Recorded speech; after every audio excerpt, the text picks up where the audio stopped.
Hey everybody, what's up and welcome back to today's video guys. And today guys, I'm going to be showing you how to get cPanel in GoDaddy.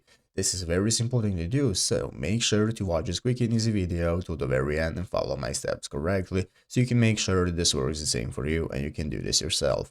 But yeah guys, let's get straight into it. So the first thing you want to do is to go ahead and open up the official cPanel website right here, cpanel.net if you're not already, and after opening it up, you'll be greeted by this main page right here where in the upper right corner you can get started logging into your account. So as you can see, you can register for a new one if you do not already have one, and you can then log in, and after logging in you'll be able to access your cPanel. So your cPanel is going to look like this if you have set it up on your computer. By logging into your account, you'll be able to use the file manager. You can manage your databases and everything you need for your website. And now we can get started with GoDaddy. So as you can see right here on the official GoDaddy website, there is an article showing us how to access cPanel in our web hosting or on GoDaddy. So what you're going to do is open up this article right here and follow the steps directly. So as you can see, you're going to go ahead and open up the GoDaddy product page. You have your link right here, and then you're going to go ahead and select web hosting. From then you're going to click manage, and now in the manage section we are going to go ahead in the upper right corner have the cPanel admin section. And now guys, once you open up cPanel admin, this is where you'll be able to use the info that you use for a cPanel login. So log in using that section, and after that guys, you'll be able to successfully use your cPanel